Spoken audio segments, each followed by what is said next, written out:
Hello, bachcho, let's read the question. Which one of the following statements is true regarding digestion and absorption of food in humans? यहाँ पे हमें 4 statements दिए हैं, हमें बताना है कौन सा स्टेटमेंट करेक्ट है डाइजेशन एंड एब्जॉर्प्शन के रिगार्डिंग जो होता है ह्यूमंस के फूड में। 4 स्टेटमेंट है। ए is glucose and amino acids are absorbed through intestinal mucosa with the help of carrier ions like sodium ion। यहाँ पे बोला गया है कि जो ग्लूकोज और अमीनो एसिड्स हैं जो एब्जॉर्ब होते हैं इंटेस्टाइनल म्यूकोसा में, ये एक कैरियर आयन की हेल्प से होते हैं और उस कैरियर आयन का नाम है सोडियम। बी है chylomicron are small lipoprotein particles that are transported from intestine into blood capillaries। कि जो chylomicrons हैं ये स्मॉल लाइपोप्रोटीन पार्टिकल्स होते हैं जो कि ट्रांसपोर्टेड होते हैं इंटेस्टाइन से ब्लड कैपिलरीज में। सी is about 60% of starch is hydrolyzed by salivary amylase in our mouth। हमारे माउथ में salivary amylase प्रेजेंट होता है जहां पे 60% जो स्टार्च है वो हाइड्रोलाइज होता है। D is oxyntic cells in our stomach secrete the proenzyme pepsinogen. की जो ऑक्सिंटिक सेल्स है हमारे स्टमक में जो प्रेजेंट होती है ये सीक्रेट करती हैं एक प्रोएंजाइम जिसका नाम है पेप्साइनोजिन। क्वेश्चन का देखते हैं की कंसेप्ट। की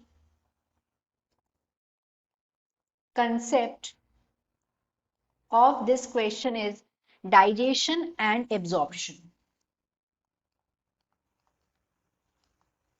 Digestion and absorption।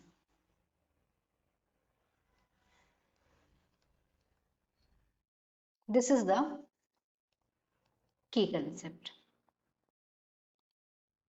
अब डाइजेशन का मतलब क्या है? ये एक केमिकल प्रोसेस होती है। केमिकल प्रोसेस होती है। यहाँ पे बहुत सारी केमिकल, यहाँ पे मतलब बेसिकली डाइजेशन में क्या है, केमिकल प्रोसेस है एज वेल एज यहाँ पे ब्रेक डाउन होता है।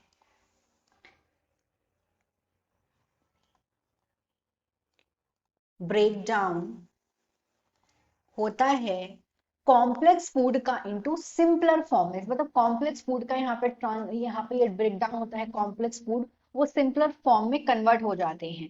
और उसके बाद होता है एब्जॉर्प्शन, फिर फूड जो सिंपलर फॉर्म में कन्वर्ट हो गया। फिर यहाँ पे एब्जॉर्प्शन का मतलब क्या है, यहाँ पे कि जो एब्जॉर्प्शन है वो एब्जॉर्प्शन हो रहा है, it refers to the movement of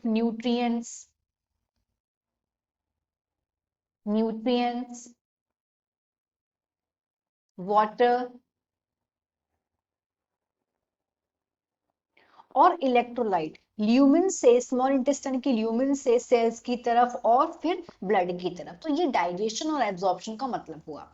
अब एक एक स्टेटमेंट देखते हैं हम। यहाँ पे जो ऑप्शन देखते हैं, ए में बोला गया है कि जो ग्लूकोज और अमीनो एसिड है ये एक कैरियर आयन की हेल्प से एब्जॉर्ब्ड हो रहे हैं। तो इस तरीके का जो एब्जॉर्प्शन है यस होता है और इस तरीके के एब्जॉर्प्शन को बोलते हैं फैसिलिटेट। फैसिलिटेट ट्रांसपोर्ट हो रहा है यहाँ पे,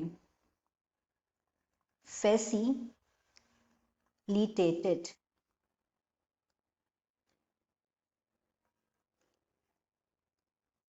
ट्रांसपोर्ट।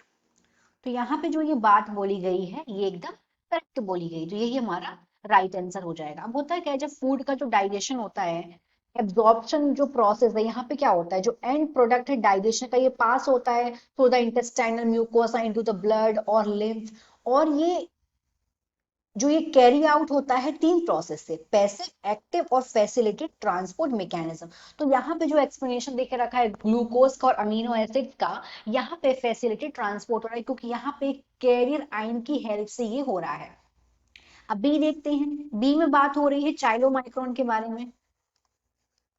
चाइलोमाइक्रोन्स, जो चाइलोमाइक्रोन्स हैं ये लाइपोप्रोटीन्स तो होते हैं पर ये लार्ज ट्राइग्लिसराइड रिड लाइपोप्रोटीन है। They are not small, they are large.